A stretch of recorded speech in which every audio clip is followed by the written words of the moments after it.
can talk about places only through people and things we make. So I can do that only through projects I'm involved in. The first project, which will come up in a few seconds, is a traveling pavilion, which was supposed to travel 14 cities across the world. So different building codes, material requirements, building cultures. So you can imagine the challenge. But the interesting thing for me on this one, particularly in the beginning, was that Chanel, who is not a professional building client, asked Zaha to design. Design that's easy to understand. And came to Europe and said, you build what Zaha designs, right? I said, no, we engineer things. But they said, but you build too. So instead of saying no, I almost thought about, okay, we can partner with a contractor and really try designer-led design build. But I was very quickly shut down in the company and I got almost fired. Now I'm not allowed to touch anything contractual. But there was a very interesting opportunity to design, build, deliver, and tour. And this one is a little bit different because the architect is the foreign. It's actually a requirement of Serpentine Gallery that the architect is not UK based.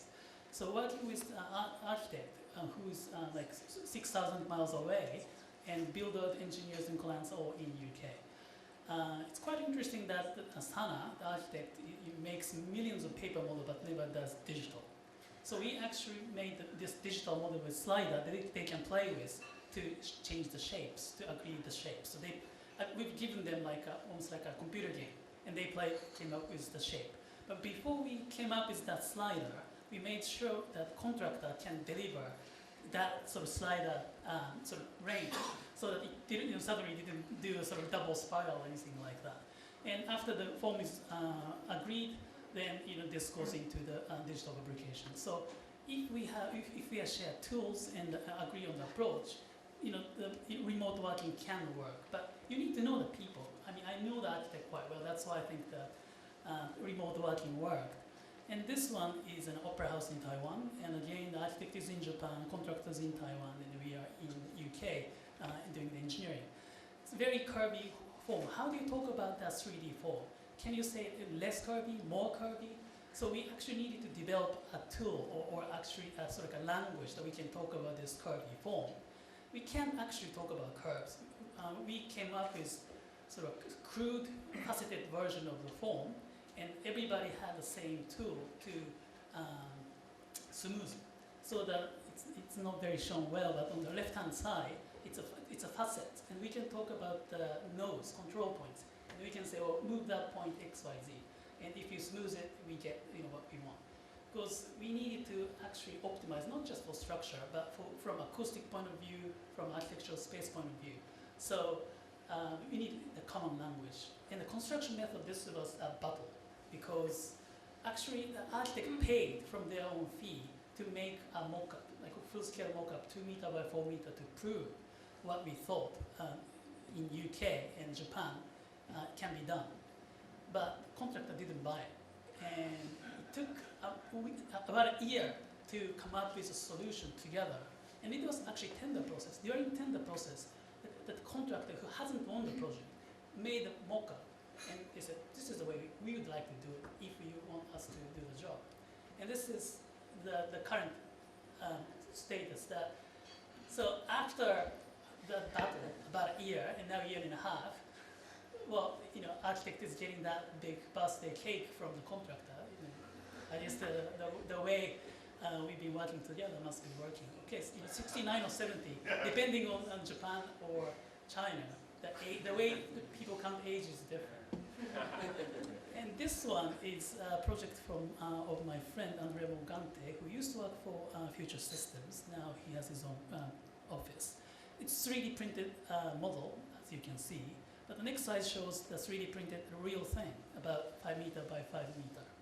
So I'm not saying this is the future, but it just poses a very interesting question. Can we design digitally and print sort of locally with local material? If it's desert, can we use sand? If it's moon, can we use the material on moon? But this really takes the local labor and local building culture out of the equation. Is it good or bad? Don't know, I think it's up to discussion. I just wanted to have a blank slide without picture so I don't have to speak too much and sort of breathe. Just two objects on the next slide. One's Formula One car, and the other one is a statue like a Buddhist statue of Ashura. I'm not quite sure if he's a friend or enemy of Buddha. Just to give you an answer, it's the same construction material. It's fiber reinforced resin. I mean, the right-hand side, I don't have to talk about. It's obviously fiber reinforced plastic. The left-hand side, it's actually not wooden. It's not timber. It's made by hemp, so like a cloth, dipped into a plant extract called urushi, or Japanese lacquer, and it's just wrapped around a mud, and the mud is sort of taken out from the inside. So it's very, very localized traditional technique, but it's now getting revitalized in sort of modern context as a replacement of very high-tech but not very environmental material. Christy, what is this material? It's not very well shown. Any guess?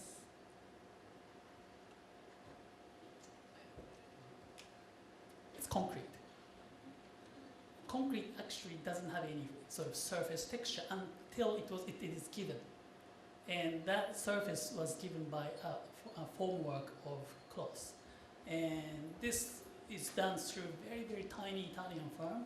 Again, it's not like a local skill, it's almost like a personal skills. And my point is that sort of digital working, bring us together. We can work globally, internationally, anywhere. But it really, I think, requires the personal and local input to make something very, very sort of, interesting and something new and great. Like something like buildings, which stands there in that location for many, many years.